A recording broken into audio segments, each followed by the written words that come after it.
favorite pastime is harassing cancer patients and people that wear masks. I love to just harass people, just put the camera in their face. And I get he's leaning into it.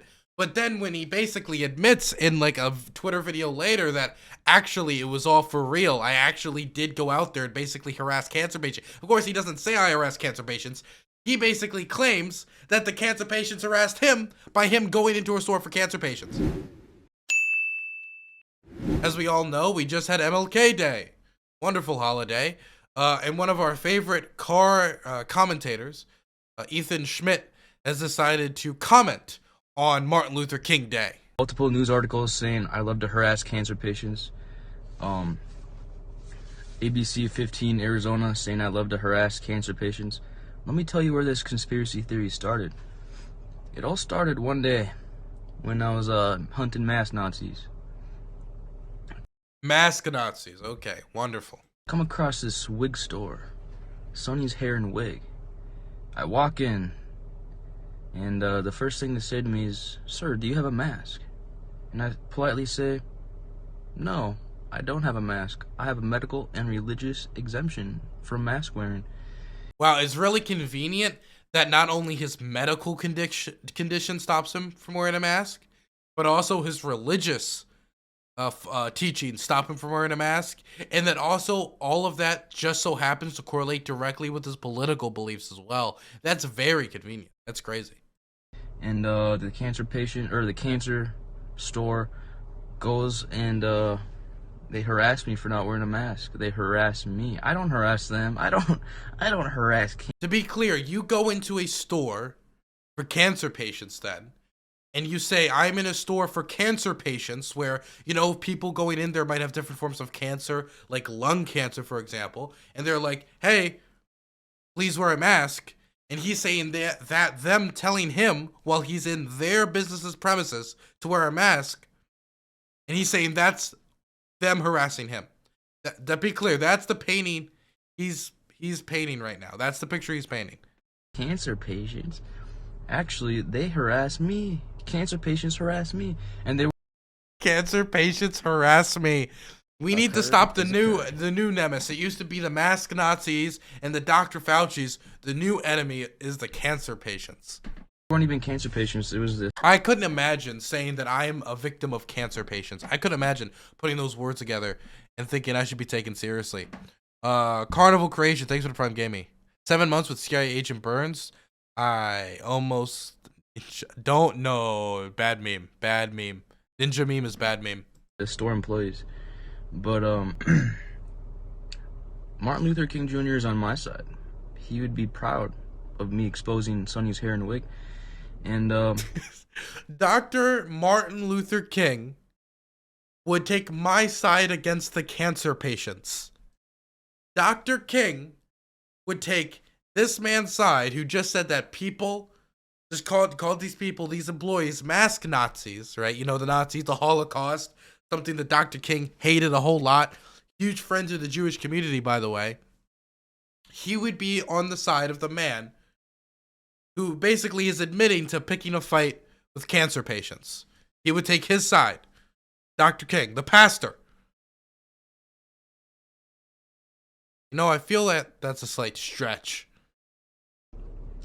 After I posted that video, obviously it went viral, and the left tried to, you know, frame it in a way to make anti-maskers look bad, when in reality, they were discriminating, and that's illegal. No, it isn't. It is not illegal for business to say you have to wear a mask or you cannot enter, okay? That's not illegal. And if it is, we would have seen some people get arrested for it by now. Yeah. So that's how that all went down. Fake news, you know. And it isn't even fake news now. I actually started thinking, like, from the start of this, like, okay, he didn't actually harass cancer patients, right? Because he said at like a Trump rally or something, I harass cancer patients. So I was thinking, oh, it's all just a meme. It was probably like NBC or MSNBC or one of these big news outlets just demonizing this guy because they don't like his politics because his politics is stupid. I'm like, okay. But then he basically describes in detail how he actually does go and pick fights with cancer patients. And now I'm actually gobsmacked that he would say this on camera and then end it by saying MLK would pick his side against the cancer patients. Now Patriotix is trying to tie in Carrie Lake to me harassing cancer patients to try to make Carrie Lake look bad. But you know, Carrie Lake, she knows that you guys are Marxist media. She knows you guys are Marxist media. These multinational news corporations that take sponsorships from weapons dealers and others. Marxist media. Brilliant. fake news. Like, Carrie Lake said she was never gonna bow down to fake news. So why are you guys trying to get Carrie Lake to denounce me? Carrie Lake's an anti-masker. She's on our side. Carrie Lake knows the truth. She's on our side. She knows the truth. This is not helping Carrie Lake. If the more you say she's on your side, it just makes her look worse, man. And she's not gonna fall for your guys' She picked. Look, Carrie Lake in a street fight would take my side against the cancer patients. She would be doming these cancer patients, dropping elbows.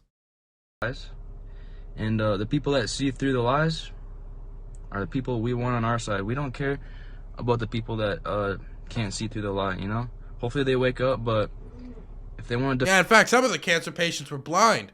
I only found that out after I shoved them to the ground. Dude, this dude's he's like comically evil. Defend the New World Order and their mask slavery and their COVID slavery. Go ahead, see where it gets you. Anti-Maskers Club. Oh, I can't believe an anti-masker who doesn't care. What a surprise. Here's another one. Yeah. Oh, and this is the one, by the way. This is the video that apparently, got him in a lot of trouble, which at first I thought he was being ironic in this video. So the fact that he doubled down on it actually shows that he deserved all the heat he got. But here is the original video. Carrie Lake supporter Ethan Schmidt. I just love harassing people, especially cancer patients, because they're weak, vulnerable, and easy targets. Wow. Brilliant. Thank goodness. Carrie Lake is ready for governor of Arizona. That's just a friendly reminder. And he's saying this meme because he actually went in a store for cancer patients and harassed them. And we just listened to him admit it. Favorite pastime is harassing cancer patients and people that wear masks. I love to just harass people, just put the camera in their face, just harass them and yell at them and just follow them around. And even when they tell me to leave, I just don't leave and just press them and press them and press them and press them. That's my favorite thing to do, is just harass people. I just love harassing people, especially cancer patients, because they're weak and vulnerable, you know? Weak and vulnerable and easy targets. He sounds like fucking Gacy, the serial killer, man. They're weak and vulnerable, easy targets. And I get he's leaning into it. But then when he basically admits in a Twitter video later that actually it was all for real, I actually did go out there and basically harass cancer patients. Of course, he doesn't say I harass cancer patients. He basically claims that the cancer patients harassed him by him going into a store for cancer patients and not wearing a mask. Around cancer patients. Some of them have lung cancer. If they catch COVID, many of them will die. Because I know my father has lung cancer, and that's why I haven't seen him in a very long time, because I'm super worried about his health. And if I gave him COVID, Jesus Christ, oh my God, if I wanted to do my father, okay, if I needed to get the family inheritance, okay, I know exactly. All I'd have to do is give him a hug right now. Jesus Christ, I couldn't actually imagine a person this evil, but. That's not the only COVID whack job. A woman went to a local school board meeting in Virginia because they were talking about mask mandates and what's best to protect the kids.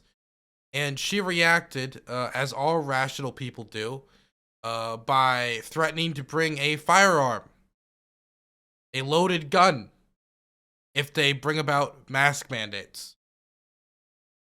Like a totally not terrorist would do. Let's listen to it. Say that I typically come to these meetings with a written statement. I like to sound educated, and when I go off the cuff, I get really passionate. Well, you should have come in here with a written statement so you didn't accidentally threaten to do a terror attack. And I decided to come without that prepared statement today.